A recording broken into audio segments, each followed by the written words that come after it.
আবার আসিচ্ছে আবার টুপ কইরা বাংলাদেশে ঢুকিয়া আওয়ামী লীগের প্রতি বিপ্লব ঘটাইবেন, তিনি আবার প্রধানমন্ত্রী হবেন। এই খুশিতে কিছু ভালসিন ফেসবুকে লাফাইতেছে। একটা বলদ ভালসিন হইল সদ্য পলাতক রাষ্ট্রদূত হারুন আল রশিদ। এই আরামজাদার রাষ্ট্রদূত হিসেবে মরক্কোতে ছিল। দেশে ফেরার আদেশ করা হইলে তিনি দেশে ফেরার জন্য টাকা তুলে কানাডা পালায় যায়।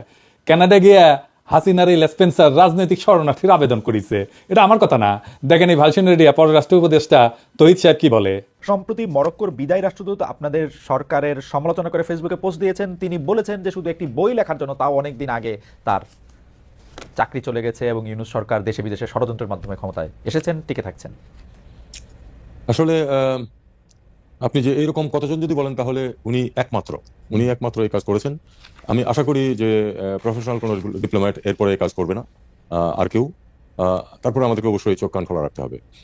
উনি যে করেছেন এটা আপনাকে আমি এটুকু বলতে পারি যে উনি চলে যাওয়ার 3 সপ্তাহ আগেও একজন উপদেষ্টার কাছে তদবির করেছেন তাকে যেন অন্য কোথাও পোস্টিং দেওয়া হয়। সবচেয়ে বড় কথা, তাকে কিন্তু চাকরিচ্যুত করা হয়নি। তাকে চাকরিচ্যুত করার পরে যে উনি এটা করেছেন তা না, অথবা যে উনি যে রিজাইন করেছেন তাও না। বিষয়টা হচ্ছে যে উনি কিন্তু স্বাভাবিকভাবে তাকে ঢাকায় বদলি করা হয়েছে। সরকার যে কাউকে যে কোনো সময় বদলি করতে পারে, তাকে ঢাকায় বদলি করা হয়েছে। উনি দায়িত্ব ত্যাগ করেছেন নিয়ম অনুযায়ী, টিএডিএ নিয়েছেন, এবং তারপরে উনি ঢাকায় না এসে কানাডাতে গিয়ে এই কথাগুলি বলছেন। এটা স্পষ্ট কারণ হচ্ছে যে উনি আসলে কানাডাতে আশ্রয় নিতে চান। এবং এখানে একটু ছোট্ট তথ্য আমি অ্যাড করে রাখি। ওনার স্ত্রী এবং এক সন্তান আজকে থেকে 2 বছর আগে সবুজ পাসপোর্ট নিয়ে কানাডায় অবস্থান করছেন, তার সাথে না। তার মানে আসলে তার পরিবার ওখানে রিলোকেট করার ব্যবস্থা উনি 2 বছর আগে থেকেই করছেন। তারই পরম্পরায় আমি মনে করি যে এখন যাতে সহজে উনি আশ্রয় পেতে পারেন, এই জন্য উনি দেশের বিরুদ্ধে এরকম একটি জঘন্য মিথ্যাচার করেছেন। আমি আমার আগের ভিডিওতে কইছিলাম যে এই হারামজাদা নতুন হাউন আঙ্কেল রাজনৈতিক শরণার্থী হিসাবে আবেদন করবে, আর এই আবেদনটা গ্রহণযোগ্য করার পিছনে তহিদ সাহেব আপনার পররাষ্ট্র সচিব জসিমের ভূমিকা আছে। আপনি তো নিজেই স্বীকার করলেন যে তহিদ সাহেব যে হারুনের পরিবার 2 বছর আগে তাদের পাসপোর্ট বদল করেছে। যদি আপনার মন্ত্রণালয় জানে যে হারুনের পরিবার কূটনৈতিক পাসপোর্ট বদলে সাধারণ পাসপোর্ট নিছে, তাহলে আপনার মন্ত্রণালয় এটাও জানতো যে হারুন পলাবে। ধরে নিলাম আপনারা জানতেন না, তাইলে আপনারা নিশ্চয়ই এটা জানতেন যে একজন কূটনৈতিক পলানোর পর তার পাসপোর্ট বাতিল করা হইলে তার রাজনৈতিক শরণার্থী হিসেবে গ্রহণযোগ্য হওয়ার সর্বোচ্চ সুযোগ তৈরি হয়। আর এই সুযোগ তাকে তৈরি করে দিছে আপনার পররাষ্ট্র সচিব হারামজাদা জসিম। দেখেন তহিদ সাহেব, আপনার পলানো রাষ্ট্রদূত ইউনূস স্যারকে অবৈধ কইছে। আমাদের মতো বিপ্লবী জনগণকে সে বলে সন্ত্রাসী আর জঙ্গি। আর এই হারামজাদা হারুনকে কানাডায় থাকার বৈধতা নিশ্চিত করিচ্ছে এই হারামজাদা জসিম তো কিছু কই নিয়ে আজকে এডিটর সাহেব ও জাউরা সিল মেরে দেন। আরো মারেন। গত 3রা এবং 20 মার্চ আমি পররাষ্ট্র সচিবের ভারতের দালালির কিছু প্রমাণ তুলে ধরছিলাম এবং তার অপসারণের জন্য সরকারকে সময় বেঁধে দিছিলাম। সরকার আমার কথা শোনেনি। সরকার কখনোই আমার কথা শোনে না, শোনে ভুট্টো সাহেবের কথা। এই ভুট্টো সাহেব আর অন্য কেউ না, তিনি আমাদের পররাষ্ট্র উপদেষ্টা তহিদ সাহেব। তিনি ভুট্টো হইলেও পুরোপুরি হইতে পারেন নাই। তিনি বেশ কিছু বিষয়ে ব্যবস্থা নিয়েছেন বলে জানা যায়। আমি 4 নাম্বার পেরেক মারিছিলাম আহমি দালাল আর গোপালী মাল BM জামালকে, ওরে নিয়া যে জুলাই বিপ্লব চলাকালীন দুবাইতে পুলিশের কাছে 57 জন প্রবাসীকে ধরাই দিছিলেন। তারা নিয়ে তদন্ত করার জন্য পররাষ্ট্র মন্ত্রণালয়ের সচিব জনাব নজরুল ইসলামকে দায়িত্ব দেওয়া হয়েছে। তিনি তদন্ত করতে দুবাই যাচ্ছেন। তো তদন্ত করতে জনগণের টাকায় দুবাই যাওয়া লাগে? সব ভুক্তভোগী প্রবাসীরা তো এখন দেশে। আমি তো নিজেই প্রমাণ দিয়ে দিচ্ছি। দেখেন এই আওয়ামী বালসুন কি বলে। স্বাধীনতা বিরোধী এবং জঙ্গি মনোভাবাপন্ন কতিপয় ব্যক্তির প্ররোচনায় এই ঘটনাটি তারা ঘটিয়েছে। এটা তো নিজের মুখের কথা। তারপর দেখেন প্রবাসীদের অভিযোগ, যেটা তার প্রবাসী কল্যাণ উপদেষ্টা আসিফ নজরুলকে জানাইছিল গত ডিসেম্বরের শেষে। এই যে শুনেন। আপনারা আমার কথা শুনেন। আমি বুঝতে পেরেছি আপনাদের ক্ষোভের কারণ আছে। আমার কথাটা শুনেন না ভাই। আপনারা আগামীকাল 3টার সময় আমার সাথে আপনারা 7 জনের প্রতিনিধি আসবেন। আগামীকাল 3টার সময় আগামীকাল 3টার সময় মন্ত্রণালয় মিটিং হবে। 7 জন আসবেন, ঠিক করে নেন কার বিরুদ্ধে কি অভিযোগ আছে। আমি নিজে আপনাদের কথা শুনবো, ঠিক আছে? তারপর প্রবাসী কল্যাণ মন্ত্রণালয় থেকে চিঠি দেওয়া হয়েছিল। এই যে এটা এত কিছু প্রমাণ থাকার পরেও যদি আবার দুবাইতে অফিসার পাঠানো লাগে, তাহলে তো আর কিছু বলার থাকে না। মানে টাকা কি খোলাম কুচি? মানে বাংলাদেশের জনগণের ট্যাক্সের টাকা কি খোলাম কুচি? দুবাই যে বেড়ে আসবে। হ্যাঁ, আমরা অপেক্ষায় থাকলাম যে তদন্ত কমিটি কি প্রতিবেদন দেয়। আর একদিন লাগলো কেন জসিম সাহেব? একদিন ঘাপটি মেরে বসেছিলেন জামালকে বাঁচানোর জন্য। বলছিলাম না আপনি জামালকে আপনার মধ্যে হামদায় রাখছিলেন? আপনার স্বৈরাচারী নারীর ভিতর থেকে সব দালাল বাইর করে নিয়ে আসবো কথা দিছিলাম। মনে রাখতে বলছিলাম না যে আমি জাউরা নিধন কর্মসূচিতে এক্সপার্ট? আজকে আরো জসিমা তোর হাজার আমি ধর্ম আজ এই ভিডিওর পর এমন প্রমাণ দিব যার পর বাংলাদেশে কোনো শক্তি নাই, বিএনপি হোক, জামাত হোক, এনসিপি হোক, এমনকি উপদেষ্টা পরিষদ কেমনে রক্ষা করে জসিমকে তা আমি দেখতে চাই। কইছিলাম না লড়াই হবে জনগণ বনাম কায়েমি আমলার স্বৈরাচারের দালালদের। আজকের প্রমাণের পর জসিম মিয়া টাইম কলে শেষ, নাইলে এই সরকার তার গ্রহণযোগ্যতা আর নিরপেক্ষতা হারাবে। আর সেই সাথে সরকারের আদর্শ সম্পর্কে জনগণের কাছে যেই বার্তা পৌঁছাবে তা আশা করি কেউ কামনা করে না। উপদেষ্টা তৌহিদ হোসেন আজকের ভিডিও চুপ করিয়া নোট খাতা নিয়ে নখ করিয়া বৈশা বৈশা দেখেন আর মনে মনে আপনার সকল বুদ্ধি সাজান। জসিমের পাশায় লাথি মেরে খেলাবেন নাকি জনতার সামনে এসে দাঁড়াবেন, দেখি কতটা মরদ হয়েছেন আপনারা। চলেন আল্লাহর নামে শুরু করি। আমি গত 2 ভিডিওতে মোট 5টা পেরেক মারিছিলাম, তাই না? হ্যাঁ, তো প্রথম 2টা পেরেক আমি প্রমাণ করেছিলাম যে জসিম নিজে একটা আওয়ামী দালাল। এখানে আমি দেখেছিলাম যে সে কিভাবে 5ই আগস্টের আগে 2রা আগস্ট ওই যে শরণার্থীর বডিগার্ড জয় বাংলা হওয়ার দুঃখে ফেসবুক প্রোফাইল কালো করে ফেলেছিল। আমি আরো দেখেছিলাম কিভাবে জসিম পররাষ্ট্র সচিবের দায়িত্বে আসার পর আওয়ামী প্রেসিডিয়াম কমিটির সদস্য মাজেদা রফিকুন্নেসাকে বঞ্চিত কর্মকর্তা হিসেবে পদোন্নতির সুপারিশ করেছিল। তারপর আমি প্রথম এবং দ্বিতীয় ভিডিওতে দেখেছিলাম কিভাবে এই রাষ্ট্রদ্রোহী পররাষ্ট্র সচিব আওয়ামী লেসপেন্সারদেরকে রক্ষা করতেছে, কিভাবে দূতাবাসগুলোকে আওয়ামী পুনর্বাসন কেন্দ্র বানাইতেছে। এর মধ্যে বারবার যেই নামটা উঠে আসতেছে তাও হইল জসিমের প্রথম মহাপরিচালক প্রশাসন নাজমুল হক। আমি নাজমুল রে নিজের আর তার পরিবারের ইতিহাস তুলে ধরেছিলাম, আর এই পাক্কা আওয়ামী দালালের চাকরিচ্যুতির দাবি করেছিলাম। আর কি কি বলেছিলাম তা পুরো বিষয়টা বুঝতে হলে আমার এই 2টা ভিডিও দেখে আসতে পারেন। আমি আরো কইছিলাম হাসিনার দালালি করে জনগণের টাকায় বেতন নেওয়ার কোনো অধিকার নাই মাথা ব্যথা জসিমের, কিন্তু জনতা আর জসিমের মাঝখানে দাঁড়ায় আছে পররাষ্ট্র উপদেষ্টা তৌহিদ হোসেন সাহেব নিজেই। চলেন দেখি কেন, দেখেন শুনেন। একটি প্রশ্ন দর্শকরা অনেকবার করছেন, সেজন্য প্রশ্নটা করা।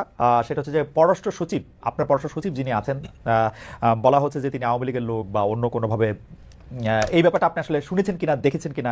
পররাষ্ট্র সচিবের নিয়োগের ক্ষেত্রে আপনার কোনো পছন্দ ছিল কিনা, আছে কিনা? দেখুন, পররাষ্ট্র সচিবের নিয়োগে পররাষ্ট্র উপদেষ্টার কোনো পছন্দ থাকবে না, এটা তো হতে পারে না। এটা খুবই স্বাভাবিক।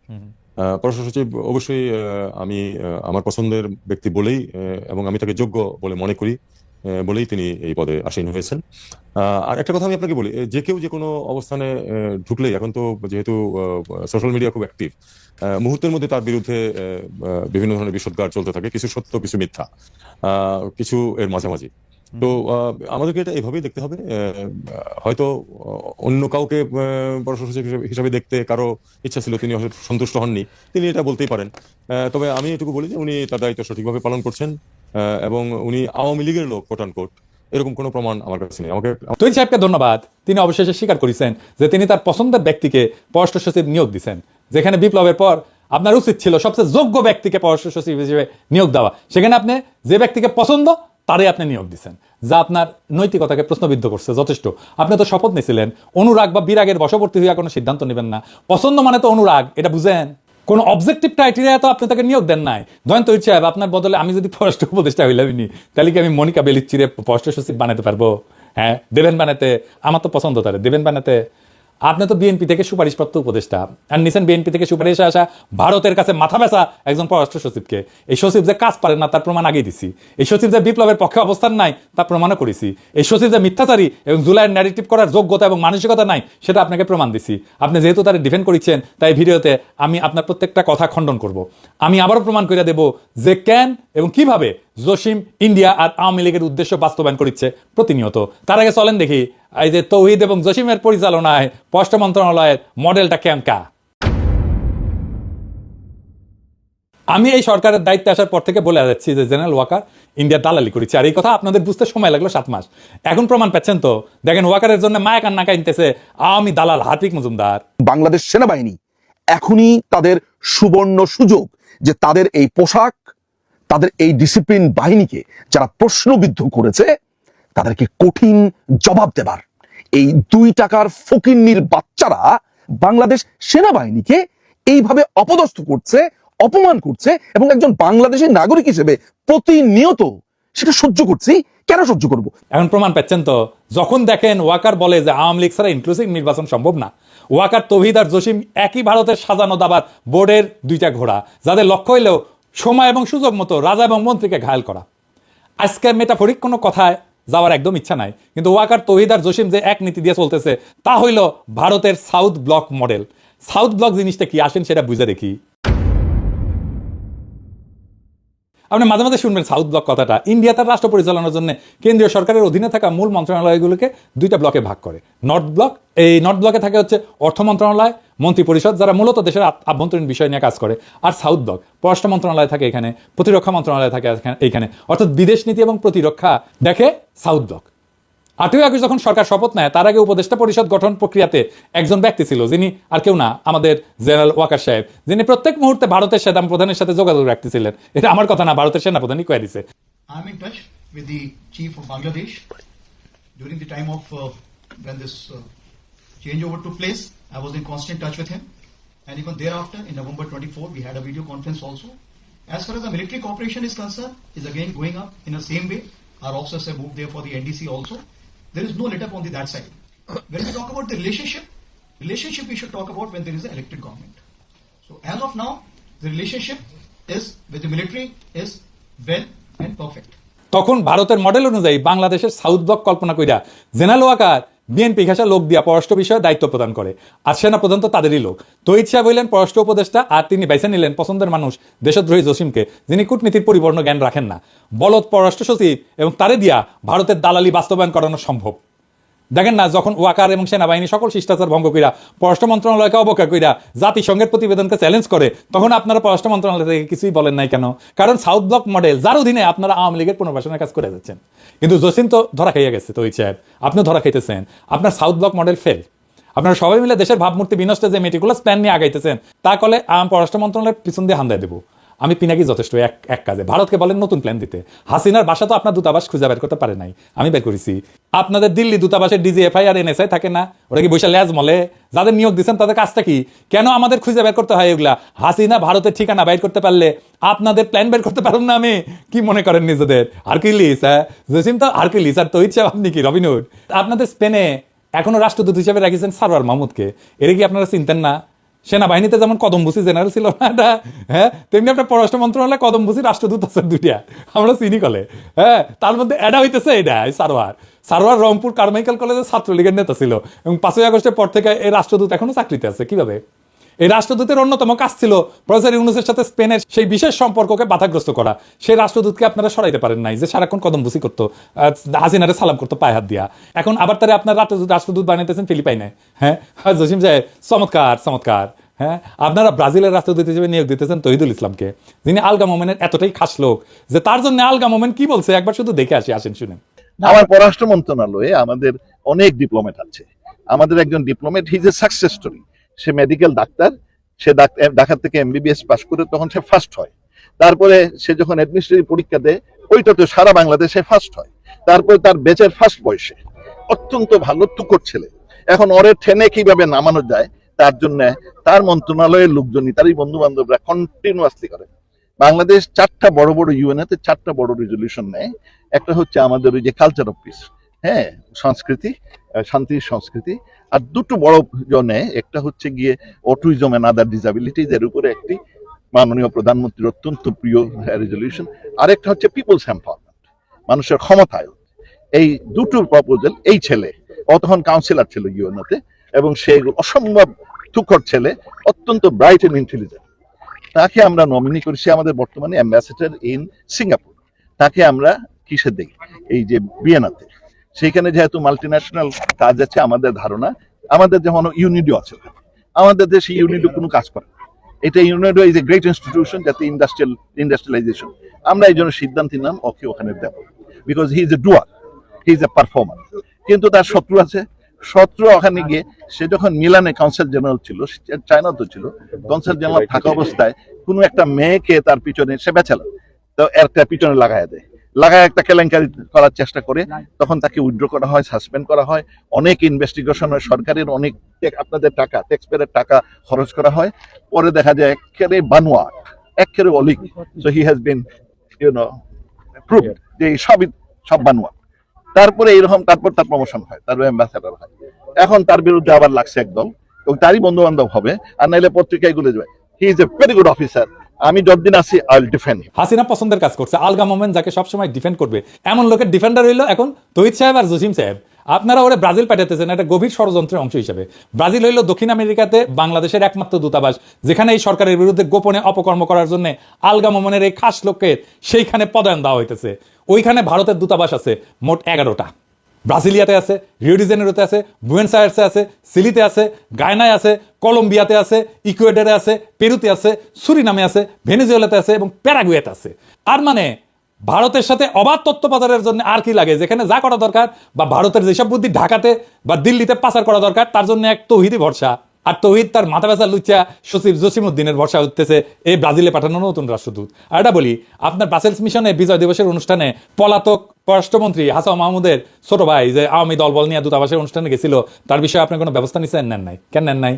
তখন দূতাবাসের দায়িত্ব ছিল প্রীতি রহমান, যাকে আপনারা দিল্লিতে উপ হাই কমিশনার পদে পদায়ন করেছেন। কি সুন্দর সব অঙ্ক মিলে দিতেছে। প্রীতি রহমান তো দিল্লিতে হাসান মাহমুদের বার্তা পৌঁছে দিবে আপনাদের গডমাদার গণহত্যাকারী হাসিনার কাছে। ব্রাসেলস দূতাবাসের এই কাজ নিয়ে আমি ফেসবুকে পোস্ট করেছিলাম, কিন্তু আপনার হারকিউলিস পররাষ্ট্র সচিব তো একেবারে নির্বিকার। কি জবাব দিবেন আপনি তৌহিদ সাহেব? আমার কথা কি সত্য মিথ্যা, নাকি আংশিক সত্য, নাকি আংশিক মিথ্যা? কি তৌহিদ সাহেব কথা বাইরে হইতেছে না মুখ দিয়া? আসেন এবার তৌহিদ সাহেবের সকল কথা খণ্ডন করি। আওয়ামী লীগের আরেক সফট লেসপেন্সার খালেদ মহিউদ্দিনকে সাক্ষাৎকার দিচ্ছেন, তাই না? আমি কয়টা বিষয় খুঁজে পেয়েছি। 1 নম্বর হইতেছে ওইখানে যা কইছেন পররাষ্ট্র সচিব আপনার লোক। 2 নম্বর পররাষ্ট্র সচিবের বিষয়ে সমালোচনা করে যারা, কারণ তারা অন্য কাউকে পররাষ্ট্র সচিব দেখতে চায়। 3 নম্বর পররাষ্ট্র সচিবের বিরুদ্ধে আনা অভিযোগগুলা কিছু সত্য, কিছু মিথ্যা, কিছু আংশিক সত্য আর কিছু আংশিক মিথ্যা। 4 নম্বর পররাষ্ট্র সচিব ভালো কাজ করছে এবং আপনি তার আওয়ামী সংশ্লিষ্টতার কোনো প্রমাণ পান নাই। চলেন আপনার প্রমাণ দিয়ে আগে শুরু করি। আপনার মন্ত্রণালয়ের ওয়েবসাইট দেখে আসি। চলেন আজকে স্ক্রিনশট দেখাবো না, এইটা সাহেব আপনি একদম লাইভ দেখান ওয়েবসাইটটা, ব্রাউজ করব আর আপনাকে প্রমাণ দিব। এটা মজার কথা বলি তো সাহেব, টেনশন কমবে। ওয়েবসাইট দেখে আমি ভাবিছিলাম যে কোন ওয়েবসাইট ব্যবস্থাপনার দায়িত্ব দিলে এমন কাজ করতে পারে। তাও দেখলাম যে আপনি তো আইসিটি বিভাগ দেখার দায়িত্ব দিচ্ছেন হাসিনার সেরা লেসপেন্সার নাজমুলকে। এই নাজমুলকে চাকরিচ্যুত করার জন্য আমি কতবার আপনারা কইলাম, কিন্তু না, আপনাদের তো ভারতের দালাল লাগবে, তাই না?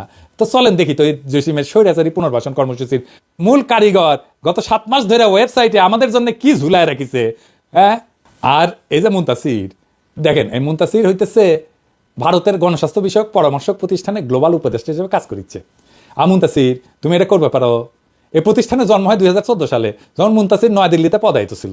এই মুনতাসির, তুমি তো ব্যবসা প্রশাসনের ছাত্র, গবেষণা করিছো আন্তঃসীমান্ত বাণিজ্য নিয়ে, গণস্বাস্থ্য নিয়ে। তোমার পরামর্শক প্রতিষ্ঠানে তোমার কাজ কি?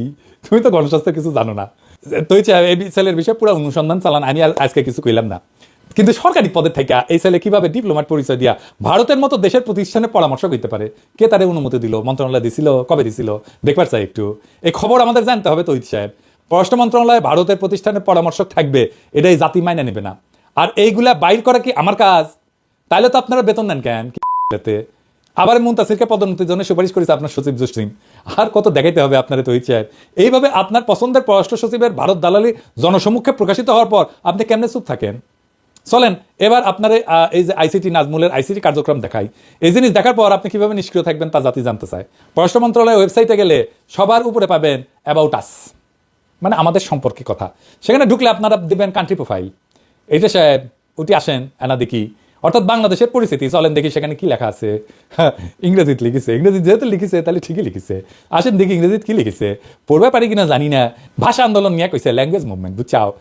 The language movement of 1952 to recognize Bangla as a state language may be termed as the first step towards independence. Political and economic deprivation of Bengalis prompted Bangabandhu Sheikh Mujibur Rahman, the father of the nation, to put forward in 1966 his historic 6 points, the Magna Carta, which in effect structured the foundation of East Pakistan's future independence. আমি sure এখন তৌহিদ সাহেব উঠি একটা গান দিবি, যদি রাত পোয়ালে শোনা যেত বঙ্গবল্টু মরে নাই, আমি মরি নাই, ওইটা দিবে, বুঝছাও? তার মানে শতাধিক বডিগার্ডকে আপনারা বাংলাদেশের পরিস্থিতিতে তেল মেটতে মেটতে মেটতে মেটতে ঢইলা পড়ে যাইতেছেন, কাজ হয়ে যাইতেছেন। মুজিবের 6 দফাকে মেঘনা ঘাটের সাথে তুলনা করতেছেন। আরো আছে। আজের Bangabandhu declared at a historic public meeting held at Ramna race course renamed Suhrawardy Udyan on 7 March 1971, attended by around 2 million people. The struggle, this tune, is the struggle for freedom. The struggle, this tune, is a struggle for independence. It was a de facto declaration of independence. এইখানে আপনারা কইতেছেন যে সোহরাওয়ার্দীর bodyguard স্বাধীনতার ঘোষক, যা 7ই মার্চের ভাষণের সময় দিছিলেন, তাই না? হ্যাঁ, এরকম একটা মিথ্যা প্রচার করতে আপনাদের লজ্জা লাগে না? বাংলাদেশের স্বাধীনতার ঘোষক হইলেন শহীদ রাষ্ট্রপতি জিয়াউর রহমান, এবং তিনি বিএনপির প্রতিষ্ঠাতা। যে বিএনপি যারা আপনার মতো বাতিল মানকে পররাষ্ট্র উপদেষ্টা বানাইছে, কেমন লাগে? হ্যাঁ, এখন বিএনপি নেতারা দেশ স্বাধীন হয়েছে, ছাত্ররা স্বাধীন করে দিছে, এখন এটা কি আমাদের দায়িত্ব আপনাদের জন্য ইতিহাস ঠিক করে দিব? আপনারা তো ইতিহাস করতে উপদেষ্টা বসাইছেন, সচিব বসাইছেন, আর তারা ভারতের দালালি করে বাংলাদেশে আওয়ামী পরিস্থিতি প্রচার করতেছে। আরো আছে, ওয়েবসাইটের একদম শেষ হয় নাই। হ্যাঁ, father of the nation Bangabandhu Sheikh Mujibur Rahman was the founder president of Bangladesh. He was subsequently assassinated on 15th of August 1975 by a group of conspirators. অর্থাৎ এইখানে আবারও বলা হচ্ছে সোহরাওয়ার্দীর বডিগার্ড, জাতির পিতা এবং কিছু ষড়যন্ত্রকারী তাকে 1975 সালে 15 আগস্ট হত্যা করেছে। হ্যাঁ, কি আর কমু, আওয়ামী বয়ানের ইতিহাস এখনো ফেরি করিচ্ছে বিএনপির মনোনীত উপদেষ্টা, বিএনপির মনোনীত সচিব তহিদ সাহেব। আপনার আর আপনার মাথা ব্যথা পররাষ্ট্র সচিব তো রাষ্ট্রদ্রোহী। দাঁড়ান একটু দম নিয়ে নি। আপনাদের এই লেসপেন্সারি দালালি দেখার জন্য 5ই আগস্ট হয়েছিল। আপনারা যে ভারতের কাছে দেশ বেচবেন এই জন্য ছাত্ররা পান দিছিল। পুরা দেশ চিনে রাখেন জুলাই বিপ্লবের বিপক্ষের শক্তি কারা। পুরা দেশ দেখুক যে জনগণের সামনে আওয়ামী সন্ত্রাস আর গণহত্যাকে ফিরে আনতে কারা কাজ করতেছে। জসিম কইছিল না যে সে ন্যারেটিভ তৈরিতে সফল হয়েছে, জসিমের সফলতার ন্যারেটিভ দেখাই দিলাম। এই তোর সফলতারে হারাম জাদা। হ্যাঁ, এই ওয়েবসাইট হইল বাংলাদেশকে চেনার, বাংলাদেশ সম্পর্কে জানার মূল ওয়েবসাইট। আমরা যখন কোনো দেশ সম্পর্কে জানতে চাই তখন সবচেয়ে নির্ভরযোগ্য তথ্যের জন্য পেশাজীবীরা সেই দেশের পররাষ্ট্র মন্ত্রণালয়ের ওয়েবসাইট দেখে। আমরা যতই ব্যবসা বাণিজ্য, জাতিসংঘ রিপোর্ট, আন্তর্জাতিক অপরাধ ট্রাইব্যুনাল, স্বৈরাচারের বিচার এই কথাগুলো বলি না কেন, যখন এই বিষয়গুলো বিদেশিরা বিবেচনা করে তখন তারা সরকারের ওয়েবসাইটে থাকা ন্যারেটিভগুলো দেখে। আওয়ামী লীগ কিভাবে নিষিদ্ধ হবে? যদি পররাষ্ট্র মন্ত্রণালয়ের ওয়েবসাইটে বাংলাদেশ পরিচিতি অংশে ফ্যাসিস্ট আওয়ামী লীগের নাম 3 বার উচ্চারিত হয় আর ফ্যাসিস্টের স্লোগান জয় বাংলা লেখা থাকে, এইগুলা হলো আওয়ামী লীগকে নিষিদ্ধের প্রক্রিয়াকে বাধাগ্রস্ত করা আর ফ্যাসিবাদী শাসন কায়েম করার কৌশলী পদক্ষেপ, যা তৌহিদ সাহেব, জসিম সাহেব এই গং মিলে বাস্তবায়ন করিচ্ছে। কে মির্জা ফখরুল সাহেব, তৌহিদ সাহেব আর জসিম সাহেবকে আপনারা সরাবেন, নাকি আমাদের কিছু করা লাগবে? নাকি স্বাধীনতার এই ইতিহাস আপনাদের কাছে এখন গ্রহণযোগ্য? আপনাদের সামনে এখন অগ্নি পরীক্ষা, জনগণ দেখতেছে। ফখরুল সাহেব, জনাব তারেক রহমান, আপনার বিএনপির রিকমেন্ডেশন দেখেন। আপনারা যদি জসিমকে আর তৌহিদের না সরান তাহলে আমরা বুঝে নেবো যে আপনাদের কাছে বাংলাদেশের আসল ইতিহাস কি। জিয়াউর রহমান ব্যতিরেকে বাংলাদেশের স্বাধীনতার যে ইতিহাস তৌহিদ সাহেব, জসিম সাহেব বাংলাদেশের পরিস্থিতি হিসেবে তুলে ধরছে গত 7 মাস ধরে, তো আপনারা মেনে নিচ্ছেন, তাই না? মেনে নিলে কথা নাই, কারণ ক্ষমতার মাখনে আদর্শ পিছলানো কোনো নতুন কিছু না। না হলে আপনাদের প্রতিবাদ দেখতে চাই, অন্যথায় আমরাও ভেবে নিব যে বিএনপি এখন আওয়ামী লীগের মুখ্য পুনর্বাসন কর্মকর্তা হিসেবে আপনারা নির্বাচনের পর ক্ষমতা আসলে এই ইতিহাস আমরা বদলাইতে দেবো না, এরকমই থাকবে। এই তো গেল বিএনপির কথা। এবার জুলাই আন্দোলনের অগ্রসৈনিকদের দৃষ্টি আকর্ষণ করছি। তোমরা দেখো যে আবু সাইদের রক্তের ইতিহাস আজ তৌহিদ, জসিম, নাজমুলদের স্বৈরাচারী গ্রাসে পর্যদুস্ত। তোমরা দেখো মুগ্ধর আত্মত্যাগ, এখন তৌহিদ, জসিম, নাজমুলদের খুনি হাসিনাকে ফিরে আনার প্রতি বিপ্লব। তোমরা দেখো তোমাদের গড়া ইতিহাস নিয়ে তোমাদের কান্দে চইরা ক্ষমতায় বসা কিছু আওয়ামী দালাল তাদের ভবিষ্যৎ নিশ্চিতের শকুনি হাসি দিচ্ছে। তোমরা দেখো তোমাদের আর নতুন বাংলাদেশের মাঝে বসে ভারতের দালালি করা কিছু হয় না কিভাবে দেশকে উপস্থাপন করতেছে। এই ঘটনা দেখার পর যদি তোমাদের রক্তে আর একটা বিপ্লব টকবক করে ফুটে না ওঠে তাহলে তোমরাও এই জাতির কাছে নিজেদেরকে কলঙ্কিত করবা। এবার তৌহিদ সাহেব আপনার বক্তব্যের 4 দফাতে আসি। প্রথম দফা, আপনি বলছেন পররাষ্ট্র সচিব আপনার লোক, তাই তার সব কাজের দায় আপনার, এ ব্যাপারে আপনার দায়িত্ব এড়ানোর কোনো সুযোগ নেই। দ্বিতীয় দফা, আপনি বলছেন যে পররাষ্ট্র সচিবের বিষয়ে সমালোচনা আছে, কারণ যারা সমালোচনা করছে তারা অন্য কাউকে পররাষ্ট্র সচিব দেখতে চায়। হ্যাঁ চাই, কোন সমস্যা? এরকম ভারতের দালাল আর বিপ্লবের সাথে বেইমানি করা পররাষ্ট্র সচিবকে কে রাখতে চায়? আপনি ছাড়া। এইরকম ভারতের কাছে মাথা ব্যথা পররাষ্ট্র সচিব কে রাখতে চায়? আপনি রাখতে চান। এরকম হাসিনার আওয়ামী দালাল পররাষ্ট্র সচিবকে রাখতে চায় আপনি। আমি ভাবছিলাম জসিমের প্রতি একটু সদয় হব, গত 4 মাস ধরে ওয়েবসাইট দেখতেছি, শুধরানোর সুযোগ দিছি, কিন্তু আপনার হারকিউলিস জসিম সেই কথা বুঝে নাই। আমি এমনি কথা কই না তৌহিদ সাহেব, জসিমের যেন চাকরি না যায়, মানে পরিবার নিয়ে যেন ঠিক মতো চলতে পারে, সেজন্য তার প্রতি দয়া করে সব কথা বলি নাই। আপনি জসিমের পক্ষে চ্যালেঞ্জ করে আমাকে অনেক কথা বলতে বাধ্য করছেন, লাগলে অডিও ভিডিও কিছু বাদ দিব না, তবু জসিমের মতো রাষ্ট্রদ্রোহীকে দিয়ে পররাষ্ট্র মন্ত্রণালয় চালাইতে পারবেন না, ফুল স্টপ। আমি কইছি না জান কালা কালা কইরা দিব, শুরু কইরা দিছি কলে। আমাদের কোনো পছন্দ নাই, আমরা সেরা অফিসারকে চাই যে আপনাদের অপকর্ম মুইসা প্রফেসর ইউনূস স্যারের নেতৃত্বে সরকারের কূটনৈতিক অবস্থান তৈরির জন্য কাজ করবে এবং বিপ্লবের সঠিক ন্যারেটিভ তুলে ধরবে। তৃতীয় দফা, পররাষ্ট্র সচিবের বিরুদ্ধে আনা অভিযোগগুলো কিছু সত্য, কিছু মিথ্যা, আর কিছু আংশিক সত্য আর আংশিক মিথ্যা। বলেন কোনটা কোনটা মিথ্যা? জসিমের মাজেদা রফিকুন নাসিরকে সুপারিশ করা মিথ্যা? জসিমের ফেসবুক পোস্ট মিথ্যা? 2 আগস্ট না হয় তিনি আওয়ামী লীগের চাপে এই কাজ করছেন, কিন্তু আপনার কয়জন রাষ্ট্রদূত এই কাজ করেছেন? খুব বেশি হলে 6 থেকে 7 জন, সব চাপ খালি জসিমের উপরে, তাই না? এত মিথ্যা কথা কিভাবে বলেন তৌহিদ সাহেব? জসিম এই কাজ করছে কারণ তার কয়দিন আগে সে হাসিনারে পার্সোনালি তেল দিছে চীন সফরের সময়, আর আগস্টে আরেকবার তেল দিছে কারণ সে পররাষ্ট্র সচিব হইতে চায়। কিন্তু 5ই আগস্ট গদি উল্টানোর পর তিনি ভোল পাল্টাইতেছেন। তারপর আসেন আপনার ওয়েবসাইটে শেখ হাসিনার নিউরাল নেটওয়ার্কের প্রেতাত্মা ঘুরে বেড়ানো কি মিথ্যা? লস অ্যাঞ্জেলেসে থাকে সামিয়া, আলাউদ্দিন আর টরেন্টোর কনসাল জেনারেল ফারুক, এরা কি মোমেন শাহরিয়ার আলমের দোষর ছিল না? ফ্লোরিডার কনসাল জেনারেল সোহেলি কি জুলাই বিপ্লবের সময় পররাষ্ট্র মন্ত্রণালয়ের মুখপাত্র ছিল না? ছাত্রদের বিপক্ষে সে কি কথা বলে নাই? হাসিনার সহকারী প্রেস সচিব সারোয়ার আলম সরকারের পরিচালক পদে পদায়ন এবং পদোন্নতি কি মিথ্যা? নাজমুলের আওয়ামী যোগাযোগ কি মিথ্যা? বিএম জামালের রেসপেন্সারি কি মিথ্যা? কদমবুসি রাষ্ট্রদূত সারোয়ার মাহমুদের 7 মাস পদে থাকা কি মিথ্যা? আপনার ওয়েবসাইটে বাংলাদেশের ইতিহাসে প্রহসনমূলক উপস্থাপন কি মিথ্যা? বলেন তৌহিদ সাহেব। চতুর্থ দফা, আর প্রমাণ করার কিছু নাই। ওয়েবসাইট দেখাই আমি শেষ প্রমাণ দিলাম যে আপনার পররাষ্ট্র সচিব আওয়ামী দালাল। এইবার কি আপনি তারা ডিফেন্ড করবেন? করেন সাহস থাকলে। পুরো দেশ আর দেশের জনগণ দেখবে তখন পররাষ্ট্র মন্ত্রণালয় তার সর্বোচ্চ নেতৃত্ব আওয়ামী লীগের দালালি করতেছে। তখন আমরা মানে জনগণ এবং রাষ্ট্রের সাংবিধানিক মালিক এই মর্মে সিদ্ধান্ত নিব যে আমাদের টাকায় পররাষ্ট্র মন্ত্রণালয়ের কোনো বরাদ্দ হবে না। হাসিনার দালালি করলে ভারত থেকে টাকা আয়না করেন তৈরি সাহেব, বাংলাদেশের টাকা না, বাংলাদেশের ট্যাক্সের টাকায় দালালি করা যাবে না ভারতের। আর তা না হইলে এই ভিডিও প্রকাশের 48 ঘন্টার মধ্যে জসিম নাজমুলের পাশে লাঠি দিয়া মন্ত্রণালয় থেকে ব্যয় করেন, নইলে আমরা আপনাদের সরানোর এক দফা আন্দোলনে নামবো। পররাষ্ট্র মন্ত্রণালয়ের সামনে গরু ফেলামো আর জিয়াফত দেবো, গরু ফেলামো আর জিয়াফত দেবো। ভারতের দালালি করা একদম হান্দায় দেবো পিছন দিয়া। 2বার বলছি, এই শেষ কথা আবার বলতেছি, জসিম আর এক মুহূর্ত পররাষ্ট্র সচিবের পদে থাকতে পারবেন না। ইউনূস স্যার আর উপদেষ্টা পরিষদ আপনারা আমার কথা শুনেন নাই, আপনারা জসিমরে পররাষ্ট্র সচিব রাখছেন এই বাটপার আপনাদের চোখের সামনে বসে তার মন্ত্রণালয়ের ওয়েবসাইটে আওয়ামী দালালির প্রমাণ রেখা ঘুরে বেড়াতেছে, আর আপনারা জসিমরে নিয়ে উপদেষ্টা পরিষদের মিটিং করেন। জসিম যদি পররাষ্ট্র সচিব থাকে তাহলে আপনাদের মুখে বিপ্লবের সপক্ষে আর কোনো কথা শুনতে চাই না। আমি আর ডেডলাইন দিব না, আমি এখন সময় দেখবো কত তাড়াতাড়ি এই জাতির কলঙ্ক মোছার কাজে আপনারা হাত দেন। আমরা ফলাফল দেখবো। না হলে আমি যদি লোকজন নিয়ে পররাষ্ট্র মন্ত্রণালয় ঘেরাও করি আর লাঠি দিয়া তৌহিদ জসিমরে পররাষ্ট্র মন্ত্রণালয় থেকে ব্যয় করি, আমাদের দোষ দিবেন না। ওর ছায়া আমরা দেখতে চাই না, এক মুহূর্ত না। বিপ্লবের বিপক্ষের শক্তিকে চেয়ারে বসায় রেখা আর যাই হোক নতুন বাংলাদেশ হবে না। ঈদের আগে বাংলাদেশের জনগণকে জসিম মুক্ত পররাষ্ট্র মন্ত্রণালয় আপনি উপহার দিতে পারেন নাই, ঈদের পরে দেন।